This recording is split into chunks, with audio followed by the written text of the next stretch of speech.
The book hit the floor with a sound like a gunshot. Eliza Finley stood in the center of Cyrus Turner's sitting room, her chest heaving, her hands shaking at her sides, and her dark eyes blazing with something that was not quite fury and not quite grief, but was instead the most terrible, most honest mixture of both. The lamplight caught the tears she refused to let fall. It caught the way her jaw was set, the way her shoulders were braced like a woman preparing to take a blow she had already decided she would survive. "You had no right," she said, and her voice was so quiet it was worse than screaming. "No right at all." Cyrus Turner stood on the other side of the room. He had not moved when the book fell. He had not flinched. He was a big man, broad across the shoulders, with hands that had spent 20 years working cattle and fences and the unyielding red earth of the Texas Panhandle, and yet in this moment he looked like someone had taken something vital out of him and left only the shape of the man behind. "Eliza," he said, "do not," she held up one hand, "do not say my name like that, like you know me. I do know you. You read my letters." The words came out stripped bare. All the anger drained away for a single second, and what remained underneath was something so much worse. Betrayal, pure, unguarded betrayal. My private correspondence. Letters I wrote to my sister in Boston. Letters I never sent. You had no earthly right to go into my room and read those letters, Cyrus. He crossed the room in 3 strides. "I did not go into your room. They fell from your bag when you came in from the storm last night. I picked them up. The first page was facing out. I did not mean to read them, but I read them, and I am glad I did, because you have been carrying something around that was going to destroy you, and you were never going to tell me. It was not your concern." "It became my concern," he said, and his voice dropped into something raw and unguarded and terrifying in its honesty. "The night you read Tennyson by lamplight in my sitting room, and I realized I had been a fool for 3 months, pretending that what I felt for you was anything other than what it was." The silence after that was enormous. Outside, the wind came down off the Llano Estacado like it had a personal argument with the land. Somewhere in the darkness, cattle lowed. The lamp on the table between them threw 2 shadows against the rough plank wall, and they leaned together even as their owner stood apart. Eliza Finley had made herself a promise. She had made it on the train west from Boston, sitting with her carpetbag between her feet and her chin up, and her resolve iron-hard in her chest. She had made it again when she stepped off the platform at Amarillo in the autumn of 1882 and smelled the dust and the distance and the absolute, terrifying openness of the Texas Panhandle for the first time. She had made it a 3rd time when the man who had hired her, the man standing 6 feet away from her right now with his dark eyes and his unreasonable honesty, had shaken her hand at the gate of the Turner Ranch and told her that her reputation as a schoolteacher had preceded her, and he was glad she had come. She would not fall for a rancher. She had seen what that kind of life did to women. She had watched it happen. She had seen the evidence in her own mother's hands, roughened and cracked from labor, and in her mother's eyes, which had stopped looking past the property line sometime around Eliza's 8th year. The light in them gradually traded for something practical and enduring but no longer quite alive. She would not fall for a rancher. She had promised herself that plainly and without ceremony on the train, the way she made all her most serious decisions, and she had believed it with the same certainty she had brought to every important thing she had ever committed herself to. And then Cyrus Turner had read to her by lamplight. But the story of how they arrived at that moment, and at this one, was not a simple story. It was a story built from 3 months of careful resistance and slow erosion, from secrets that had dark and serious roots, from the particular kind of danger that comes not from violence but from truth. Eliza had come to the Panhandle for a reason that had very little to do with the teaching position, and she had carried that reason like a stone in her chest the entire way. Her sister Clara's last letter, received 6 weeks before Eliza had packed her bags and purchased her train ticket, had contained information that Eliza had spent those 6 weeks trying to figure out what to do with. Clara was not actually in Boston anymore.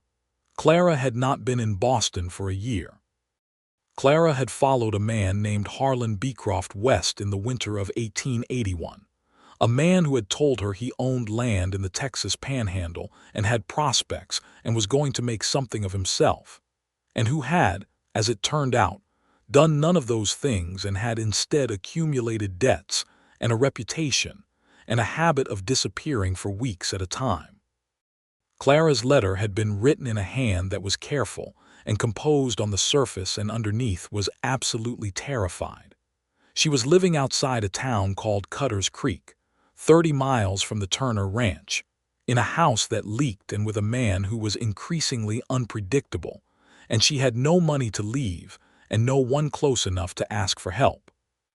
Eliza had found the teaching position in the same newspaper advertisement she had been using to search for any mention of Cutter's Creek and that general region of Texas. It had felt like a sign. She was a practical woman and did not generally believe in signs, so she had decided it was simply good fortune and she was going to use it. She had not told anyone in her life the real reason she was going west, not her landlady in Boston, not the school board that had hired her to teach the children of the Turner Ranch and the surrounding homesteads, and certainly not Cyrus Turner. She had arrived in October, when the grass was the color of old honey, and the sky was that particular shade of blue that has no equivalent east of the Mississippi, and she had stepped off the wagon that had carried her from Amarillo and looked at the Turner Ranch for the first time. It was not what she had expected. She had expected roughness, the kind of roughness that goes all the way through a thing. She had expected barely contained chaos in the form of a cattle operation, and she had gotten that. There were nearly 400 head on Turner land, and the hands who worked them were a mixed collection of men with histories, some of them dark, all of them hard. But she had also found a house that was clean and well-maintained, with a front porch that someone had planted flowers beside, late-season wild asters going purple and stubborn in the October chill. She had found a barn where the horses were well kept and the equipment was organized. She had found a cookhouse where a Mexican woman named Dolores Garcia had been feeding ranch hands for 11 years, and who ran her kitchen with the kind of quiet authority that transcended language and culture both. And she had found Cyrus Turner. He was 34 years old to her 26. He had dark hair that was starting to silver at the temples, and he wore it slightly longer than fashion dictated, and he had a way of listening to a person that made you feel as though the rest of the world had temporarily ceased to matter. His hands were scarred. His face was weathered in the way that faces get when they have been given freely to sun and wind for years. And his eyes were a particular shade of brown that Eliza's traitorous brain had catalogued almost immediately as the color of coffee when it is just right, and you wrap both hands around the cup. She had shaken his hand. She had accepted the tour of the property. She had been shown the schoolroom, which was a converted storage building on the east side of the property that Cyrus had cleared out and furnished with a proper blackboard and 8 desks that had been ordered from a catalog and arrived only slightly damaged. She had met the 6 children who would be her students, ranging in age from 7 to 14, children of ranch hands and neighboring families. She had told Cyrus Turner that the facilities were adequate and that she would begin the following Monday, and she had walked to the small house that had been prepared for her on the property's edge, and she had closed the door and stood with her back against it and said to the empty room very firmly, "I will not fall for this man." The first month had been manageable. She taught from 7 in the morning until 2 in the afternoon, 5 days a week. She was good at her work. She had a natural gift for reaching the particular quality of stubborn curiosity that children carry when they have not yet been told their limits, and her students responded to her quickly. She was firm and warm in equal measure, which was the only combination that ever worked, and within 3 weeks she had 6 children who argued with each other about which book they wanted to hear next. She saw Cyrus at meals in the main house.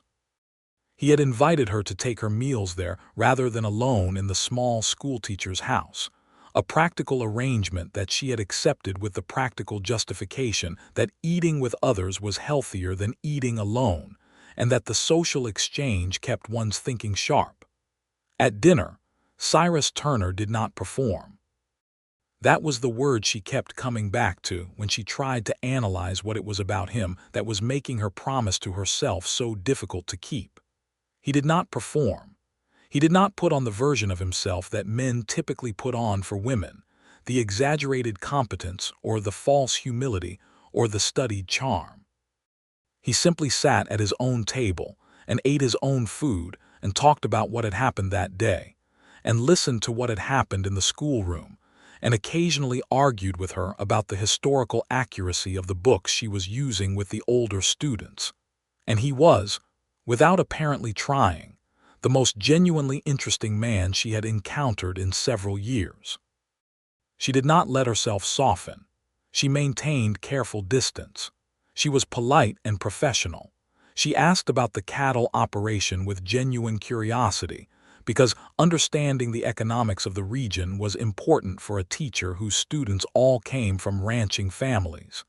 She discussed the curriculum for the older children and the different approach needed for the younger ones.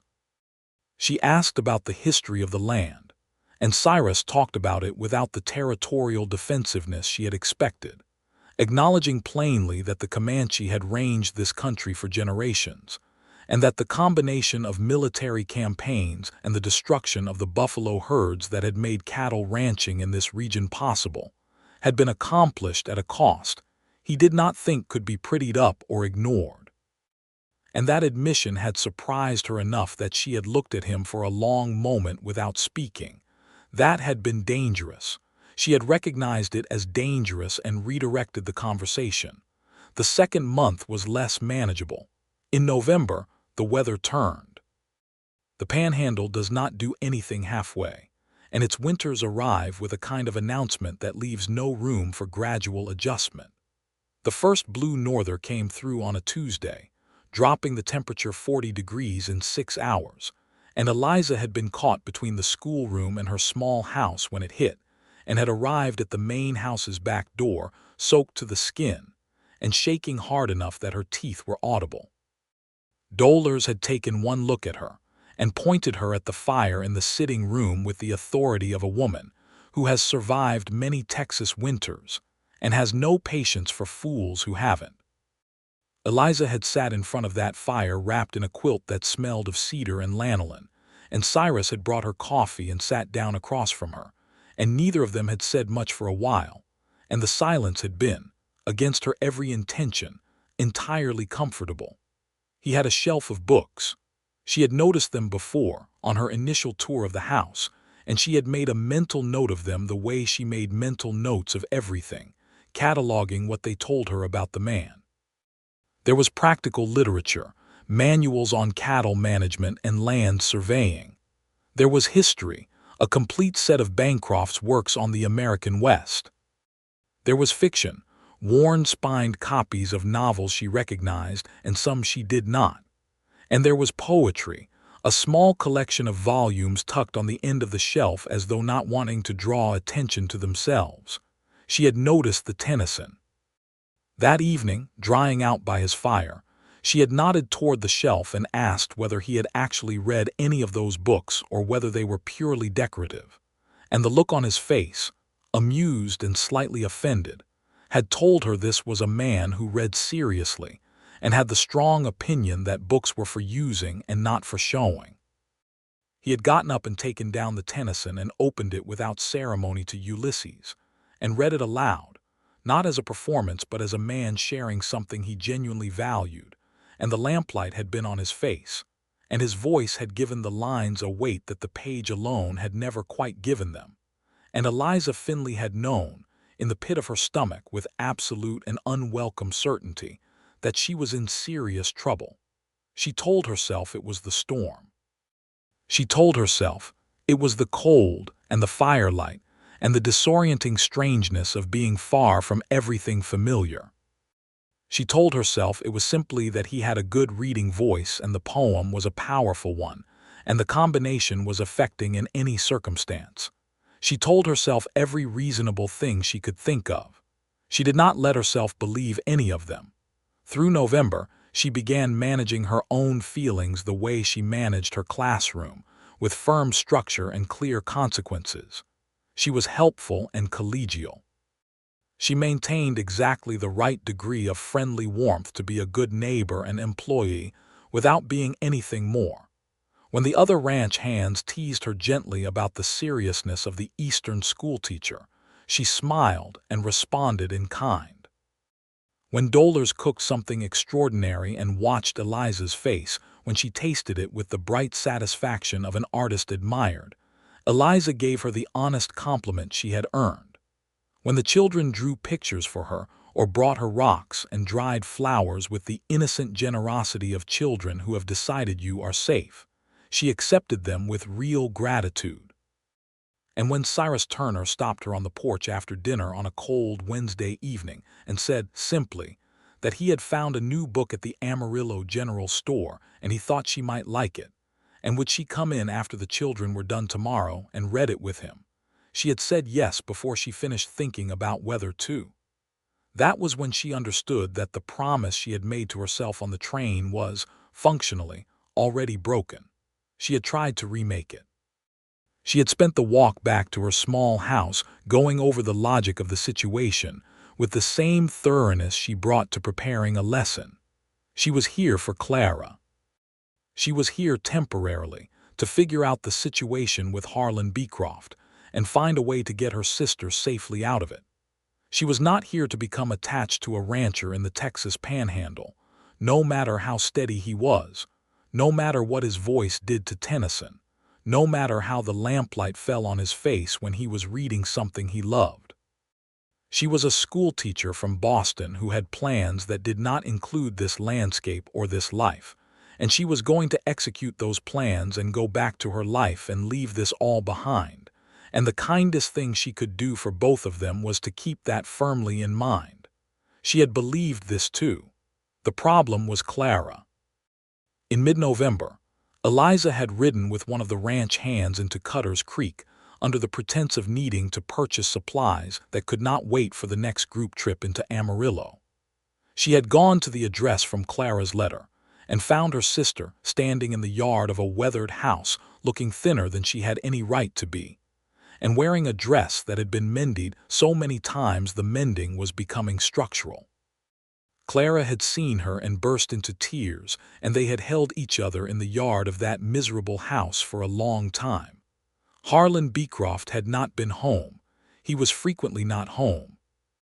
He had, it emerged over the course of the hour Eliza spent in her sister's kitchen listening to the full story, made a series of business arrangements in the past 2 years that had not worked out, and had also made enemies of some men who were not the kind of men you wanted as enemies.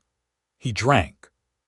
He was not physically violent toward Clara, that at least was true, but he was erratic and unreliable, and had stopped producing income of any kind 4 months ago, and Clara was surviving on the charity of a neighboring family and the small amount she made taking in sewing, and she was frightened and ashamed, and had not written to Eliza sooner because she had kept believing things would improve.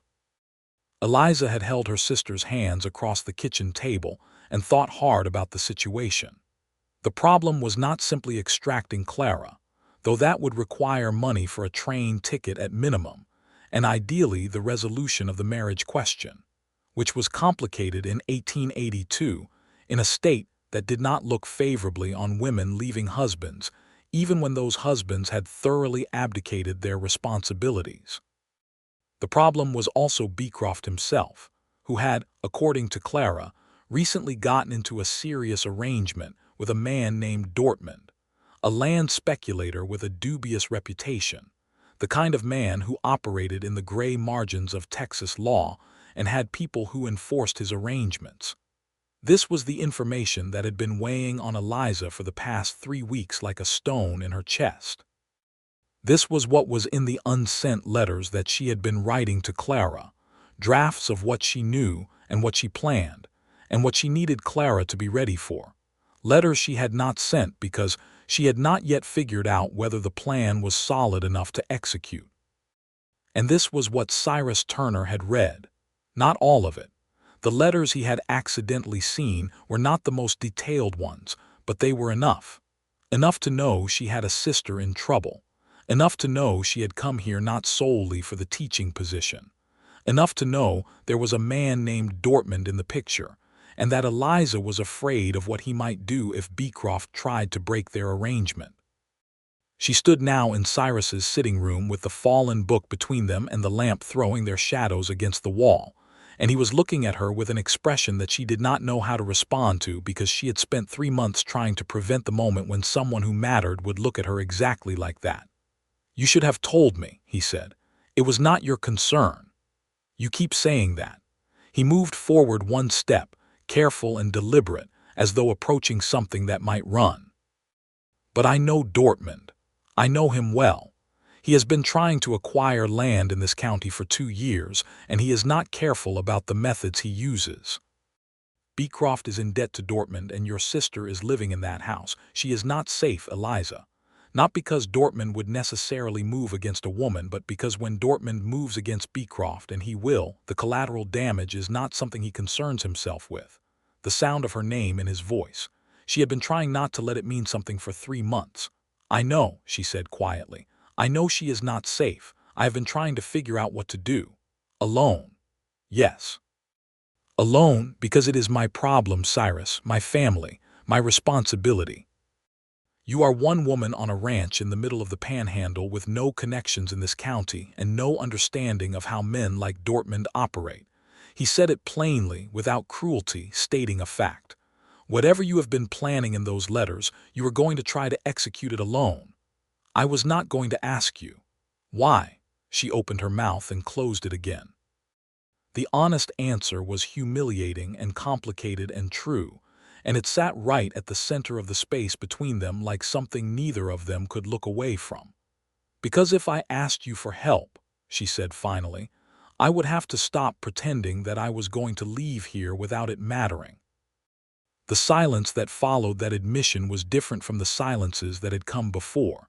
It was not comfortable. It was not easy. It was the kind of silence that exists right before something changes permanently, the held breath of a moment that cannot be taken back once it tips over. Cyrus Turner looked at her with those dark eyes in the lamplight, and then he said very quietly, "It already matters, Eliza. It has mattered for a long time. And the only thing that has been keeping me from saying so was the fact that you were working very hard to make sure I didn't." She looked at him for a long time. She thought about the train. She thought about the promise. She thought about her mother's hands and her mother's eyes. She thought about Clara in that cold kitchen in Cutter's Creek, and she thought about Tennyson, and she thought about the cedar and lanolin quilt and the fire and the way his voice had given the words weight. "I have to help my sister first," she said. "Yes," he said. "You do.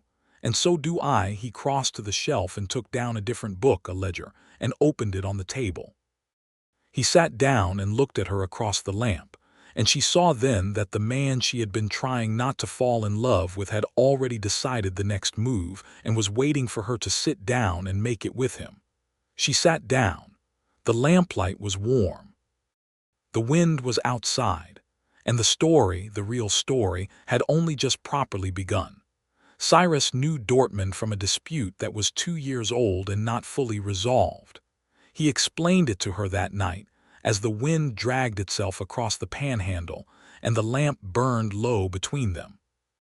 Eustace Dortmund had arrived in Randall County in 1880, with documentation that suggested he had purchased land rights to several parcels in the county's western section, and the documentation had been either falsified or based on a fraudulent original sale.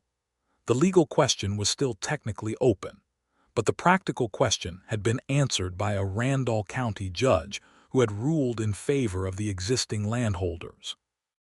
Dortmund had left the courtroom promising to appeal, which he had not done, and instead had begun a slower campaign of acquiring property through debt arrangements, essentially loaning money to struggling homesteaders and ranchers at rates that made repayment functionally impossible, then moving on the property when the debt went bad. Beecroft was exactly the kind of person Dortmund preferred. Young, ambitious, bad with money, too proud to admit he was in trouble until he was already too deep to get out cleanly. "What does he actually want from Beecroft?" Eliza asked. She was leaning forward on the table, and she had been taking notes on a sheet of paper with the pencil she always kept in her jacket pocket, because she was a teacher, and she could not think clearly without writing things down. "Land," Cyrus said. "Beecroft staked a claim on 160 acres of land outside Cutter's Creek 3 years ago under the Homestead Act. He has not done much with it, but he has technically met the requirements for final ownership. The land sits between two parcels that Dortmund already controls, and he wants it badly enough that he has been willing to carry Beecroft's debt for a year longer than he would otherwise have done. And when he calls the debt, Beecroft either signs over the land or Dortmund finds another way to take it, and Beecroft has been running out of options. The men Dortmund uses for enforcement are not gentle." Eliza was quiet for a moment, thinking through the geometry of the problem. "Clara needs to be out of that house before any of that happens." "Yes. If I give her money for a train ticket and she leaves before the situation comes to a head, does that complicate her legal situation? She is married to him." Cyrus considered this. Texas law gives a wife very little leverage in a marriage dispute, that is true. But if she leaves before Dortmund moves on Beecroft, she has not been present for any wrongdoing and there is nothing to hold her. The question of the marriage itself would need to be handled, but from a distance, with time. "I have some money saved." She said it matter-of-factly, without embarrassment, the way she discussed the school's supply budget. "Not a great deal, but enough for a train ticket east and a few weeks of lodging while she finds work in a city." "I can add to that," Cyrus said. She looked up sharply. "I am not going to take your money. You are not taking it.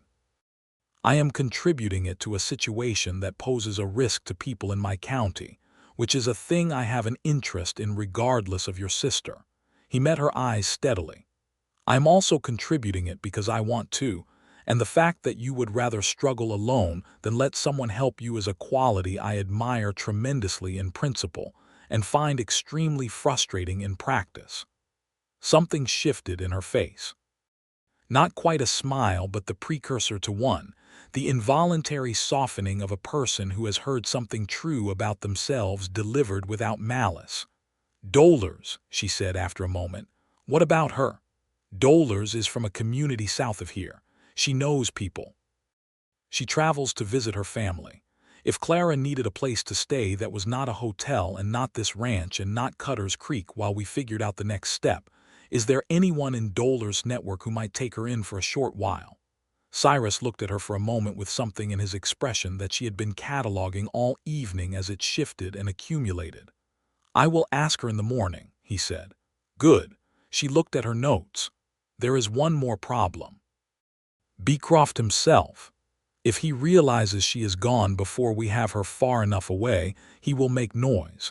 He may go to the county sheriff. I need to know what kind of relationship you have with the sheriff." Cyrus made a sound that was dry and not quite amusement. "Ed Hartley has been the sheriff in Randall County for 6 years. He is a practical man and a fair one. He is not in Dortmund's pocket, which is more than can be said for the sheriff in the next county. If Beecroft goes to him about a wife who has left, Ed's first question will be whether the wife is safe, and his second question will be whether the husband is." "Good," Eliza said again. She wrote one final note and put the pencil down and looked at Cyrus Turner across the lamp and the ledger and the remains of the evening. "You did all of this," he said quietly, "in 3 months alone, while also teaching school every day." "I was not doing it very well alone," she admitted. "I kept running into the problem that I did not know enough people here or enough about how things worked. Now you do. Now I have a co-conspirator," she said, and this time the almost smile completed itself, and Cyrus Turner watched it happen with an expression that he was no longer making any particular effort to conceal. "Eliza," he said. "Not tonight," she said. She stood up, pulling her shawl around her shoulders, gathering her notes. "First we help Clara, then we will have the other conversation if you still want to." "I will still want to," he said, with such simple certainty that she had to look away. She walked back to her small house in the cold, and the stars above the Panhandle were extraordinary in number. The sky here was not dimmed by anything human. It was just the stars and the dark and the enormous, indifferent, beautiful space of it all. And she stood outside her door for a long moment looking up at them, and felt the promise she had made on the train dissolve completely, like salt in water, leaving only the truth that had been underneath it all along. She was in love with him. She had been in love with him since the Lamplight and Tennyson. She was terrified. But she was also something else, something warmer and more durable than terror, and she took both feelings inside with her and sat with them in the dark. The following morning, Cyrus spoke to Dolores. Dolores Garcia had a face that gave away nothing and a mind that had been solving complicated problems for decades. She listened to the situation without interrupting, and when Cyrus finished, she was quiet for 30 seconds, and then she said that her cousin Marta, who lived in a small community 30 miles south and well off Dortmund's usual territory, had taken in women in difficult situations before. And yes, she would write to Marta today. And yes, she was certain the answer would be yes.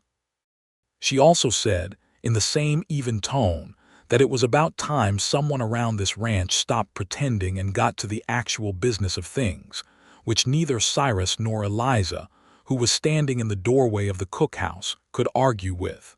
3 days later, Eliza rode to Cutter's Creek again. This time she did not go alone. Cyrus rode with her, and they took the supply wagon rather than horses, which gave them a reason for the trip that anyone watching would find boring. They left the wagon at the general store, and Eliza went to Clara's house on foot.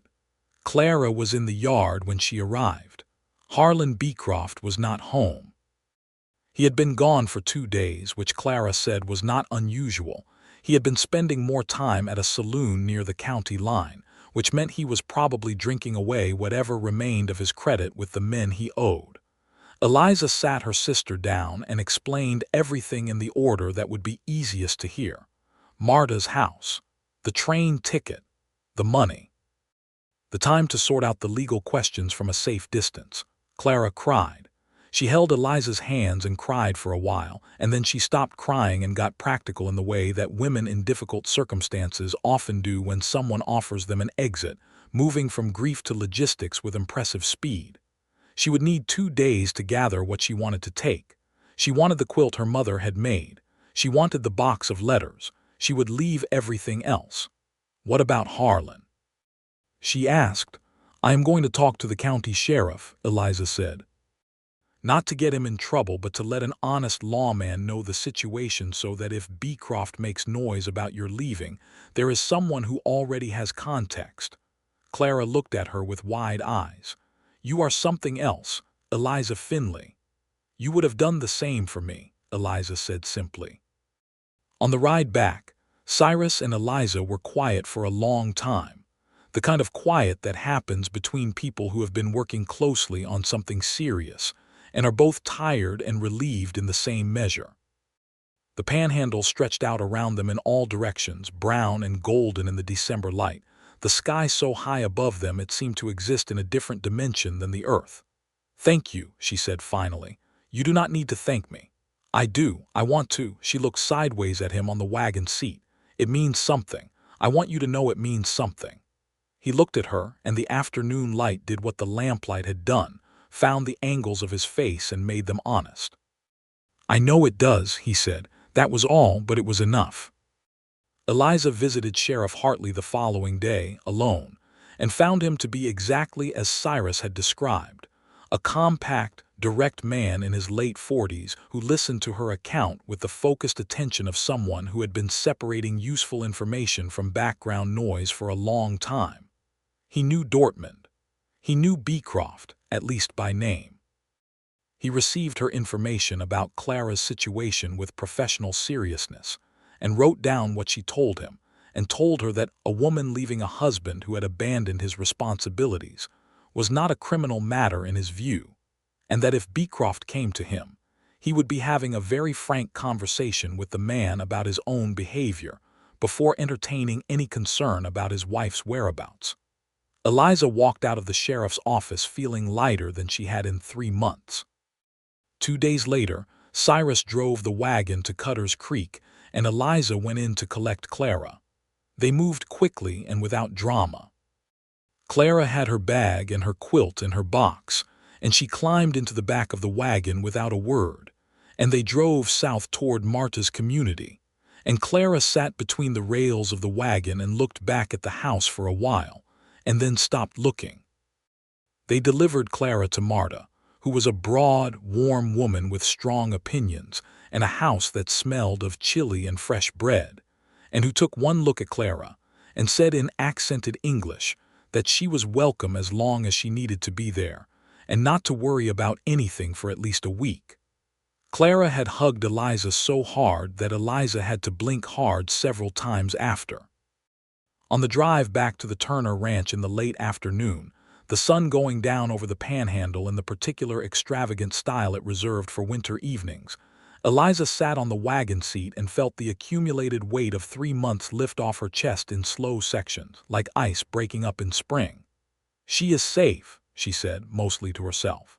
"She is safe," Cyrus agreed. A long pause. The horses moved at their easy pace. The sky was going orange and then red and then purple at the edges, and the stars were beginning at the far horizon. "You said," Eliza began. "Yes," Cyrus said. "I have not finished the sentence." "You were going to say that I told you we would have a conversation once your sister was safe." She looked at him. "You are very certain of yourself." "Only about this," he said, and then more quietly, "I have been uncertain about almost everything for the last 3 months except this." She turned on the wagon seat to face him more fully. The last of the sunset was behind her, and she could see his face clearly in its light, the honesty in it, the patience. 3 months of patience. 3 months of not pressing, not demanding, not making her situation more difficult than it already was. "I made myself a promise on the train," she said. "I know. You told me, remember. The night you threw the book. I did not throw it, it slipped. It traveled a significant distance for something that slipped."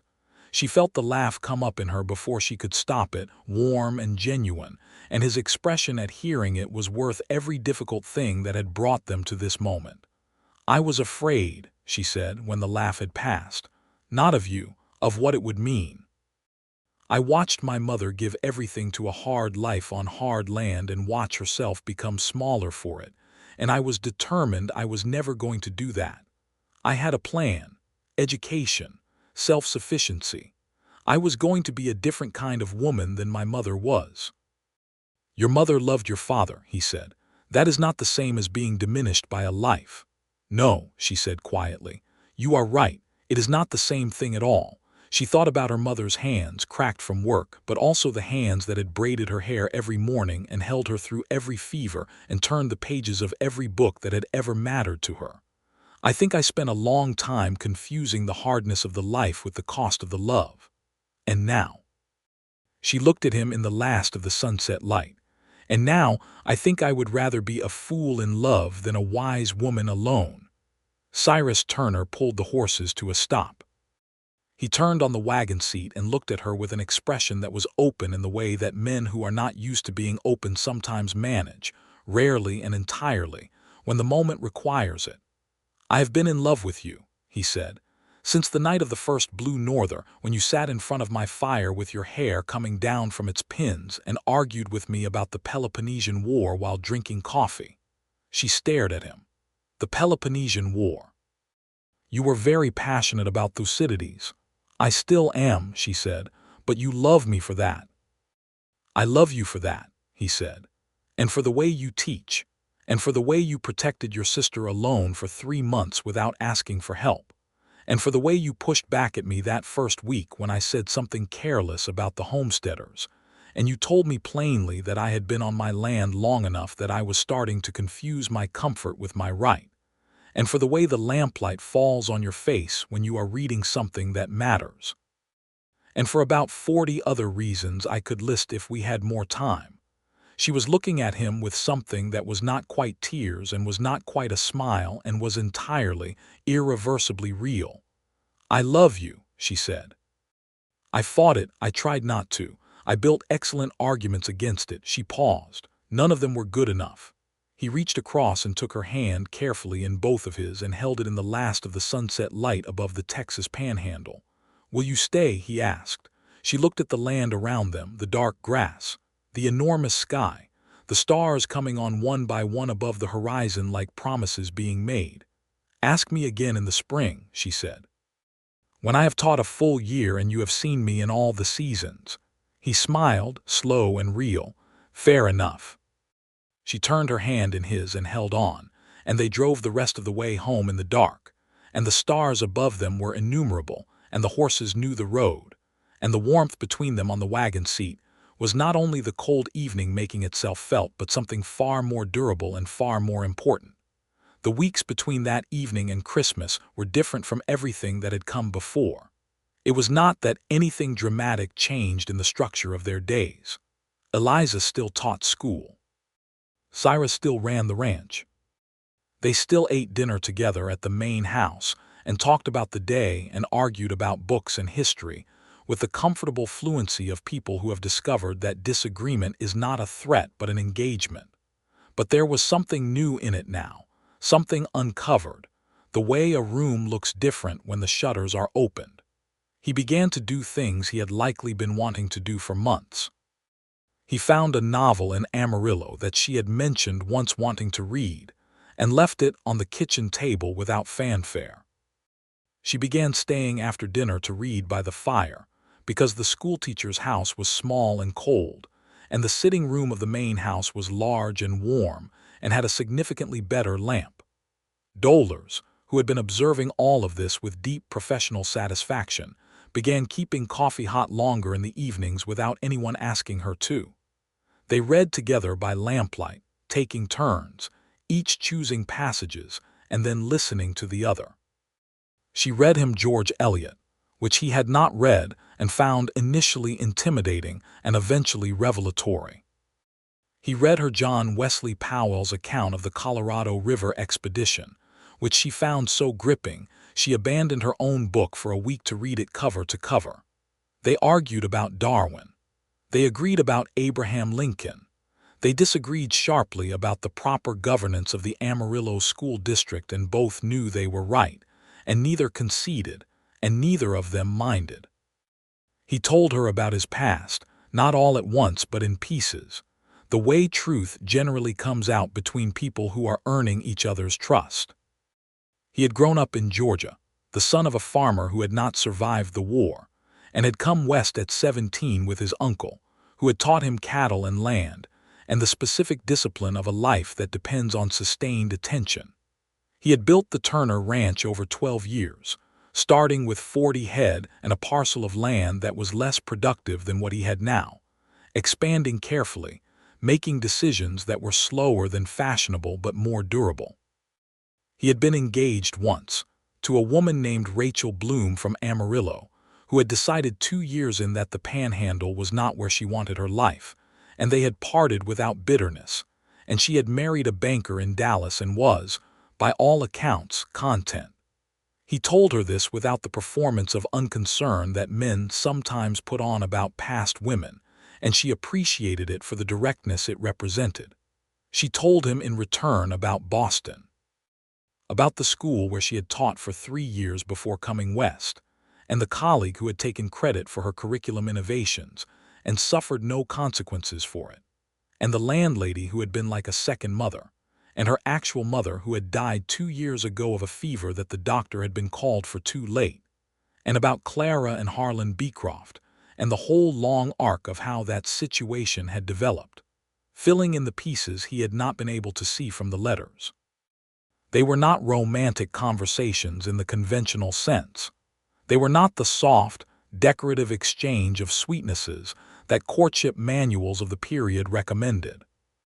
They were the real thing, the exchange of actual interior lives between people who had decided that the other was worth being honest with, which made them, as it turned out, significantly more romantic than any conventional script. He kissed her for the first time on a Sunday afternoon in December, not dramatically but inevitably, the way something long suspended finally reaches its resolution. They had been looking at the sky together from the porch, watching a bank of clouds come in from the northwest that looked like it meant snow, and she had said something about the architecture of clouds, how different cloud types actually have different structures based on altitude and temperature. She had been reading the meteorology section of an encyclopedia recently, and he had turned toward her in the middle of her explaining anvil clouds and kissed her with the deliberate, decided quality of a man who has made his choice and is not second-guessing it. She kissed him back with equal decision. The snow did arrive, eventually, and they were already back inside by then. Christmas at the Turner Ranch was a quieter affair than the large celebrations Eliza had known in Boston, but it was its own thing. Dolers cooked for 2 days, and the result was extraordinary. The ranch hands who had nowhere else to go gathered in the cookhouse for a meal that was generous and warm. The schoolchildren and their families came for a small celebration that Eliza had organized, and the children performed a reading that they had been practicing for weeks with more enthusiasm than polish and received genuine applause. Clara sent a letter from Marta's. She was well. Marta's community had embraced her, which Eliza had suspected they would. She had found some sewing work. She was beginning to feel like herself again. She asked about Eliza's Mr. Turner with a warmth in the phrasing that told Eliza she had been transparent in her own letters without fully realizing it. Harlan Beecroft had made no legal noise about Clara's departure, which Eliza attributed partly to Sheriff Hartley's intervention, and partly to the fact that Beecroft had his own serious concerns occupying him. Word came through in January, through the networks by which news traveled across the Panhandle, that Dortmund had moved on Beecroft's land claim and Beecroft had signed it over without a fight, which meant the debt had been called and settled and Beecroft was effectively broke and without property. He had reportedly left the county entirely, heading north, which direction exactly no one knew. Sheriff Hartley stopped by the Turner Ranch in late January to update Eliza personally, sitting at the kitchen table with a cup of Doller's coffee and an expression of satisfied professional completion. The situation had resolved without violence. Beecroft was gone. Clara was out of his reach. Dortmund had his land and no remaining business that involved any of them. Eliza thanked him and meant it deeply. The sheriff looked at Cyrus and then back at Eliza with the evaluating look of an experienced observer, and said that the county school inspector had told him the children in this district were performing better than any rural school district in the county, and that was worth noting too. After he left, Eliza sat for a moment at the kitchen table and felt the last of the fear leave her. It went quietly, the way fear does when the thing it was protecting against has genuinely passed. She sat in the morning light of Cyrus Turner's kitchen and was free of it. Cyrus came in from the yard and looked at her face and read it correctly, as he had become very good at doing. "It is done," she said.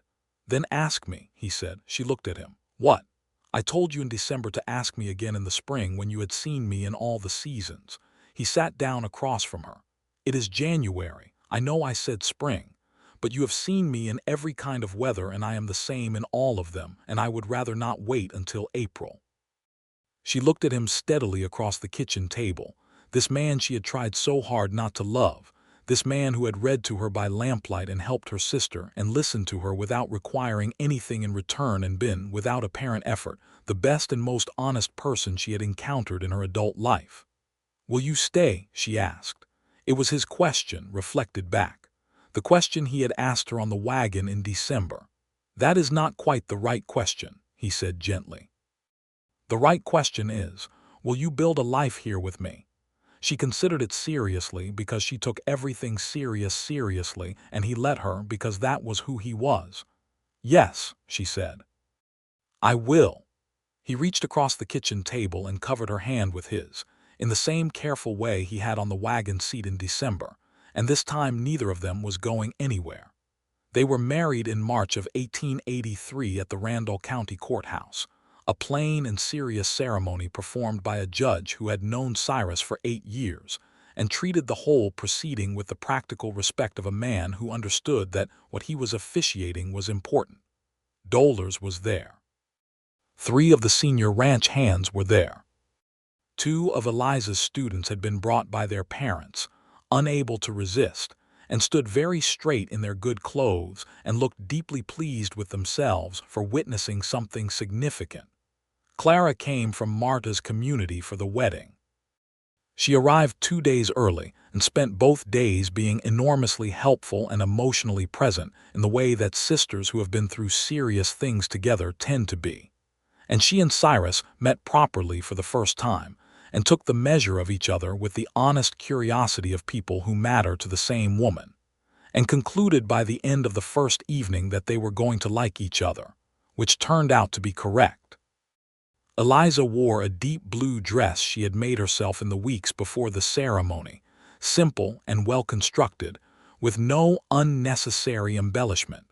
She had her hair up with the jet pins that had been her mother's. She walked to the courthouse beside Cyrus rather than being given away by anyone, because she was a 27-year-old woman who had come west alone and helped her sister and built a school and made her own decisions, and the idea of being given away was not one she found resonant. The judge did not comment on this. He was a practical man. They were married.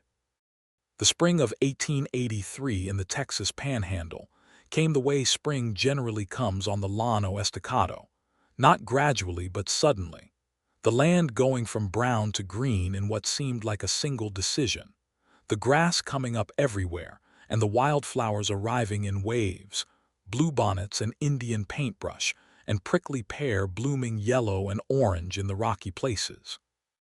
The sky in spring was different from the sky in winter. It had a quality of invitation to it, a particular blue that was possible to believe in rather than simply observe. Life at the Turner Ranch reorganized itself around the new shape of things. Eliza continued to teach. The school year ran until June and she had several months remaining, and she ran her classroom with the same energy and seriousness she always had. She was also, now, thinking about the following year's curriculum, and about the students she expected to join the school as more homesteading families arrived in the county. The region was growing. The railroad had reached Amarillo, and that was bringing people in numbers that would have seemed remarkable 5 years ago, and those people had children, and those children would need education. She talked to Cyrus about it at dinner, and he listened with the attentiveness he brought to everything she said. And then he said that if she was thinking about expanding the school, they might consider whether the current building was going to be adequate for more students. And she said she had been thinking exactly that. And they spent the rest of the evening and a significant portion of the following Sunday drawing up a proposal for a proper school building to be pitched to the county school board. The proposal was accepted in May. The building was funded partly by the county, partly by contributions from ranching families in the area, and partly by Cyrus himself, who mentioned this last fact to no one and which Eliza only discovered when she reviewed the project documents and found his name on the donor list, at which point she had gone to find him in the barn and stood in the doorway and looked at him and felt the familiar thing in her chest, the thing she no longer tried to name or contain. "You did not tell me," she said. "It is a community school," he said. "I am part of the community. That is not the point." "What is the point?" "You are," she said, searching for the word, "very good, Cyrus. You are simply a very good man, and it is sometimes extremely overwhelming." He had laughed at that genuinely, and she had crossed the barn to him and put her hands flat on his chest, and he had wrapped his arms around her, and they had stood like that for a while in the smell of hay and horses, which is not a romantic smell in any conventional sense, but which she had learned was entirely its own kind of warmth. Summer came, and with it, the particular demands of a cattle operation in full swing. Eliza learned things she had not expected to learn, not because she was required to, but because curiosity was native to her, and she was living in the middle of something she did not fully understand. She learned to ride properly, graduating from the gentle mare that had been assigned to her initially to a more spirited gelding that Cyrus's foreman, a taciturn man named Archie Cole who had been on the ranch for 7 years, grudgingly approved of her handling. She learned the basic accounting of the cattle business from Cyrus's ledgers, which she had organized for him in the spring, because the system he had been using was comprehensible only to himself, and which she had reformed into something that a second person could actually read, which he had initially resisted, and then admitted was significantly better. She was not becoming a rancher's wife in the diminished sense she had feared. She was becoming a woman whose life was large in multiple directions at once, east and west, books and open land, school and ranch, the interior life she had always cultivated and the exterior life she was building here, and those directions were not pulling against each other but adding together, each making the other more possible. She wrote to her old colleagues in Boston. She wrote long letters about the Panhandle, about the light and the space, and the particular way that existing in a landscape this large changed one's sense of scale.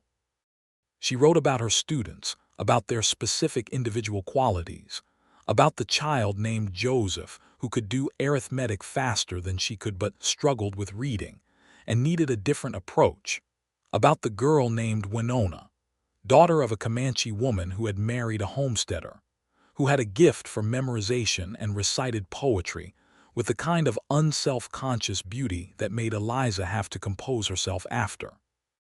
She wrote about Cyrus without naming what he was to her for several letters, and then in July wrote to her closest Boston friend, a woman named Margaret, the full honest truth, and received back a letter that was warm and entirely unsurprised, and asked only that Eliza not wait too long to bring her husband east for a visit. Clara came to visit in July as well, for 2 weeks, and the visit had the easy warmth of people who had survived something together and come out the other side. Clara had found steadier work in Marta's community, teaching herself to manage a small store that one of Marta's cousins owned, and proved to have a genuine talent for the organizational and mathematical aspects of commerce.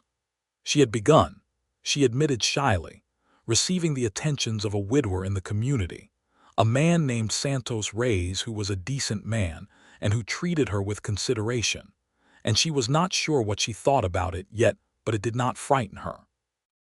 Eliza held her sister's hands across the dinner table in the main house of the Turner ranch, and felt something settle so completely in her chest that she had to breathe through it slowly.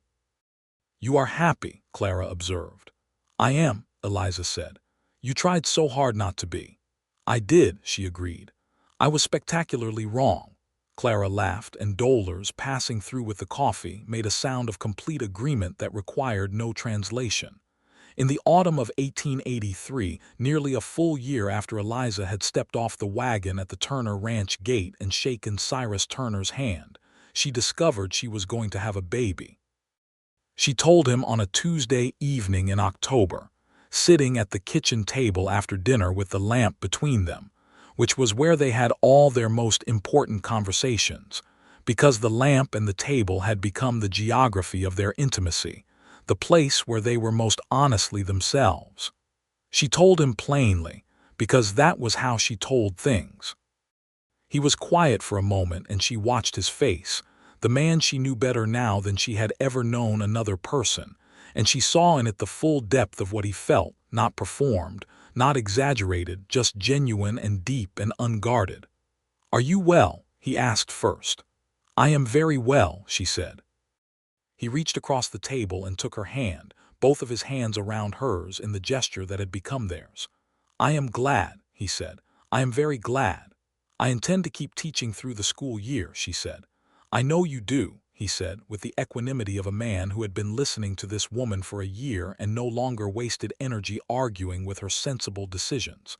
"I would like Clara to come when the time is near. I will write to her myself tomorrow," he said. She squeezed his hands. He squeezed back. The lamplight was on the table between them, and the Texas night was outside, and the sound of the ranch in its autumn quietude was around them. The horses in the barn, the low wind, the distant cattle, the enormous star-dense sky, and they sat together in the warmth of it and were simply, profoundly there. The school year proceeded. Eliza did teach through it, managing with characteristic efficiency and adjusting where adjustment was needed. Her students were aware that something was happening. Children are sensitive to the adults in their care in ways that are often underestimated, and they responded with a collective protectiveness that was touching in its unsophisticated sincerity. Young Joseph began stacking wood by the schoolroom door without being asked. Winona began staying after to help clean the blackboard. The two youngest students brought her autumn wildflowers pressed between pieces of paper, which she kept. In the evenings, she and Cyrus continued their reading. The books changed with the seasons and the moods and what was available from Amarillo or ordered from the catalog, but the habit of it did not change. They had developed a texture to their evenings that was deeply their own: argument and agreement and silence and laughter. Her reading his character more completely every month, him learning hers, both of them discovering with continuous pleasure that the person they had chosen contained more than they had yet found. He read her Dickens one evening, a long passage from David Copperfield, in a way that was self-conscious at first because he was aware of what the book's subject matter meant in relation to their own lives, and then unself-conscious because the writing was good enough to carry them both. She listened with her eyes closed and the lamplight on her face and thought about the night he had read Tennyson in a storm, the night she had known she was in serious trouble, and she was grateful, quietly and absolutely, that she had not been sensible enough to prevent the trouble. Clara arrived in February of 1884, a month before the baby was due, and the weeks she spent at the Turner Ranch before and after the birth had the quality of a story completing one of its circles. She and Dolores became efficient co-conspirators in the domestic preparations, both women with strong opinions about the correct way to do most things, which would have been a problem in a smaller kitchen, but in Dolores' domain resolved itself into a productive working arrangement with only moderate conflict. The baby arrived in March, a boy, which surprised Eliza slightly even though she knew it was an equal probability.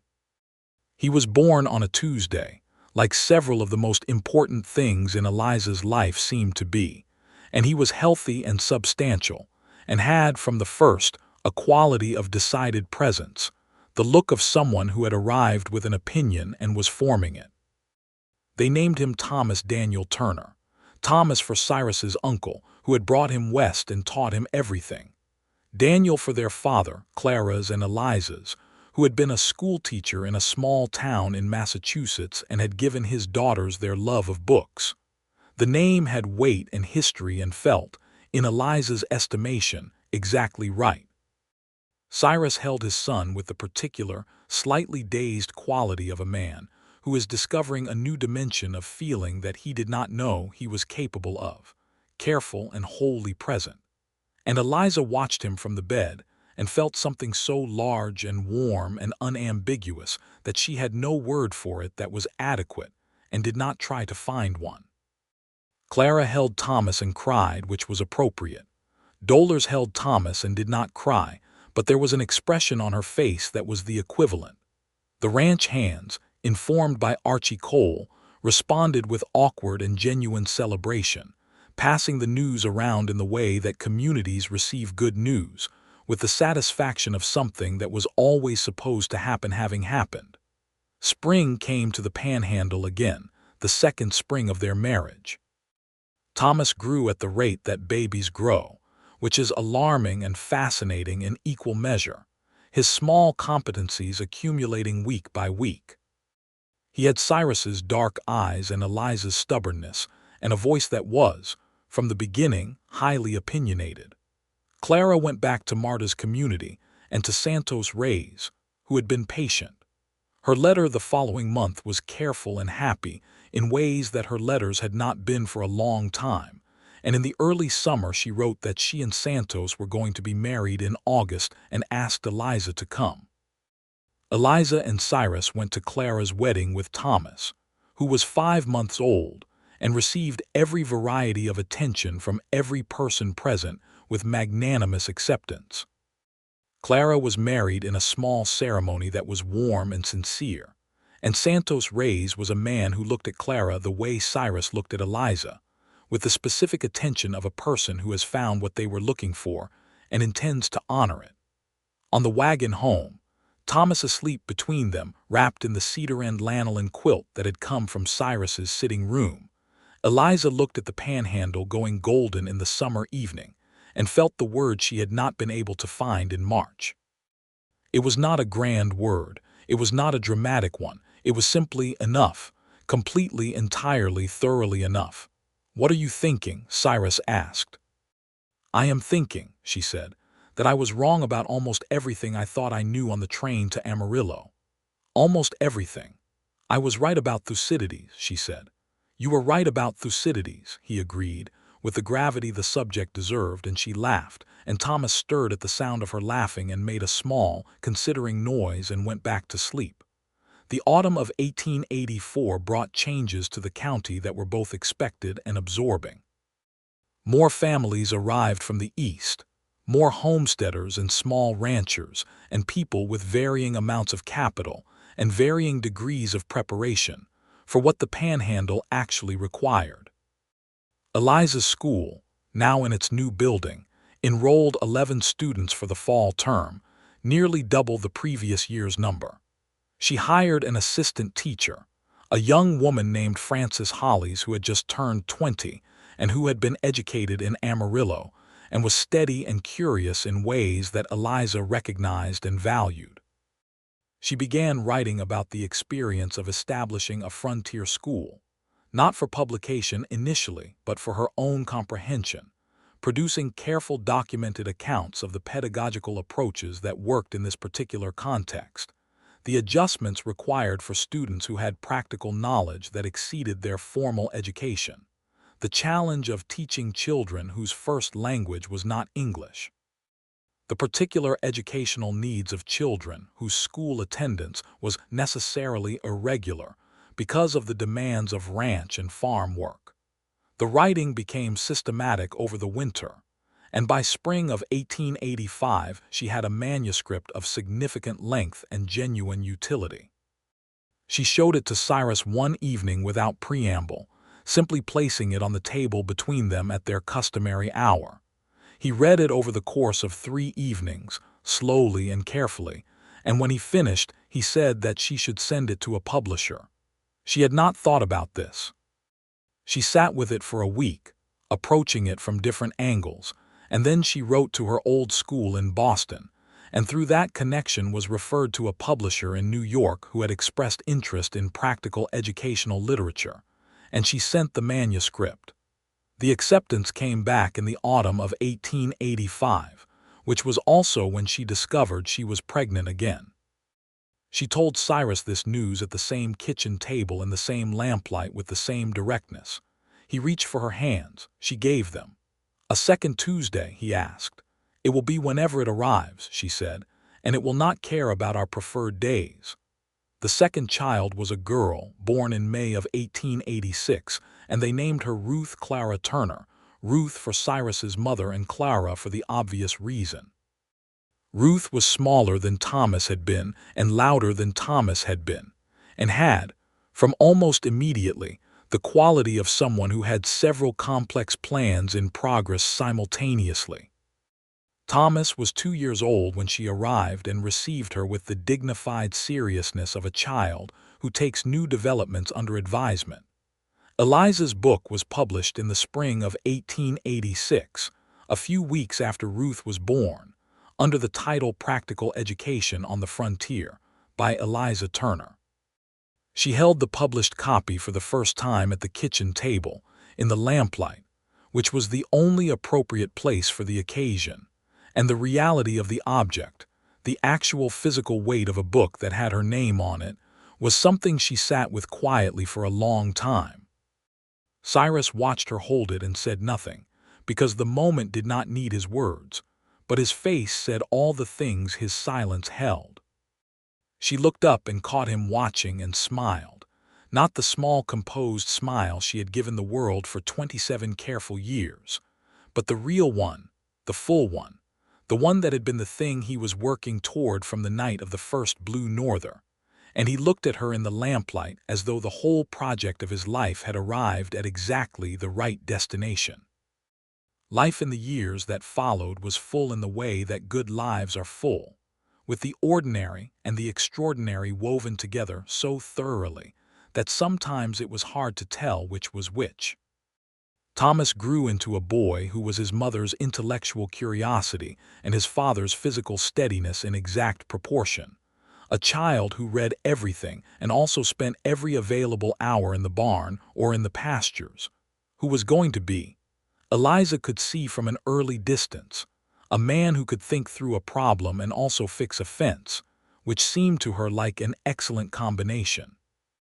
Ruth grew into a girl who was loud and definite, and had opinions about everything, and expressed them without any apparent fear of being wrong, which Eliza considered the most important quality in a thinking person, and which caused Cyrus periodic exhaustion and enormous pride in equal measure. Dolores continued to manage her kitchen with the same absolute authority and to distribute her opinions freely and accurately, and the ranch continued to grow under Cyrus's steady stewardship, expanding its operation without losing the quality of management that had always characterized it. Archie Cole became increasingly senior and increasingly taciturn, and was deeply respected by every person on the property. Clara and Santos Reyes built a life in their community that had the kind of daily brightness that is the real reward of surviving difficult things.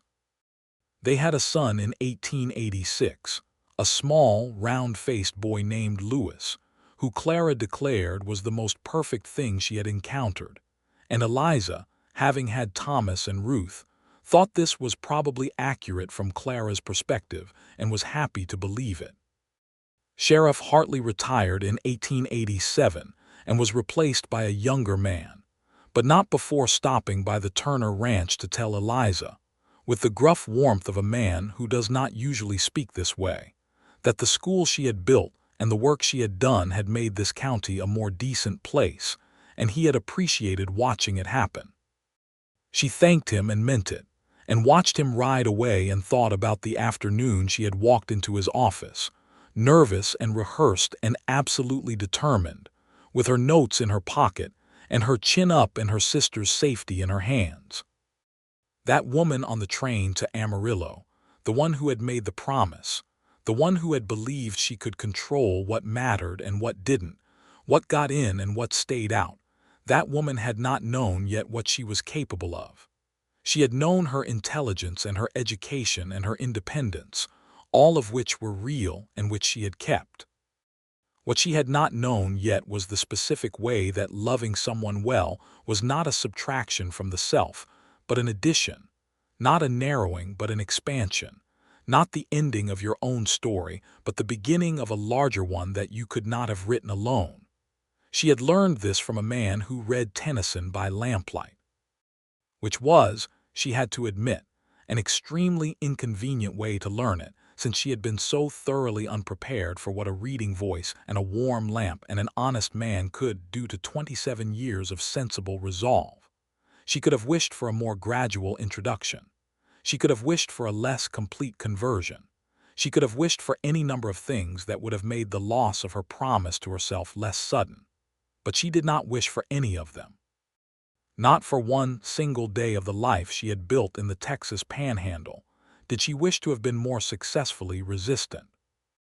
Not one morning in the main house of the Turner Ranch, with the coffee hot and Cyrus reading across the table and Thomas arguing with Ruth about something that required immediate resolution, and the Panhandle light coming in through the windows at that particular slant that made the whole room look like a painting of itself. Not one morning did she think that the woman on the train had been right. In the spring of 1888, Eliza Turner was 32 years old and teaching at a school that now enrolled 23 students, with 2 assistant teachers, and a curriculum she had developed herself that was being examined by the county school board as a potential model for other rural schools in the region. Her book had been well received enough to prompt the publisher to ask about a second one, which she was composing in the evenings in her organized and deliberate way. Cyrus Turner was 40 and had lines in his face and silver in his hair, and a particular way of sitting at the kitchen table in the evenings that she knew as well as she knew her own breathing, a particular angle of shoulder and tilt of head that meant he was reading something that had genuinely gotten him, pulled him in past the surface. One evening in April, with the windows open for the first time that year and the spring air coming through carrying the smell of new grass and the sound of the land waking up, Thomas and Ruth both in bed, the house quiet around them, Cyrus looked up from his book and found her watching him. She did not look away. He put his book down. "What?" he said. "I was thinking," she said, "about the train. The train to Amarillo. Yes, I was thinking about the promise I made myself." He waited in the way he waited for things with patience that was not passive but present. "I was so certain," she said. "I had such good reasons. I had so much evidence."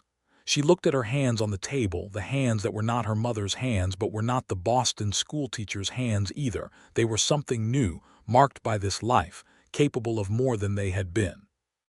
"I was a very good arguer." "You still are," he said. "I am." She looked up at him. "But I was arguing the wrong side." He smiled at her, slow and complete. It was the same smile she had first seen on the wagon in December of 1882, the one that came from somewhere real and had no performance in it, and it had never stopped being the thing she most wanted to see when she was uncertain or tired or afraid or simply in the ordinary middle of an ordinary day. "Come here," he said. She got up from her side of the table and went to his, and he made room for her in the chair beside him, and she sat with his arm around her and her shoulder against his chest, and they were in the lamplight together the way they had been for 5 years, the lamp between them and the dark outside and the enormous sky above the Panhandle and the stars innumerable, and the grass coming back green and the children sleeping and the rest of the world exactly the right distance away. He picked up his book. "From the beginning?" she asked. "From the beginning," he said, and he read to her by lamplight, and the story that had started with a promise made on a train and a woman who was certain she could keep it, and a man who read Tennyson in a storm arrived at last at its real destination, which was not a place, which was not a moment, which was the accumulated weight of all the moments, the lamplight and the arguments and the blue northers and the secrets told, and the trust built and the sister saved, and the children named, and the school built and the books written and the years grown full. All of it together, all of it real, all of it permanent in the way that only the things we build with complete honesty and complete commitment are permanent. Outside, the Panhandle was dark and enormous and impossibly full of stars. Inside, the lamp burned, and Cyrus Turner read to his wife, and Eliza Finley Turner, who had told herself she would not fall for a rancher, listened and was entirely, irreversibly home.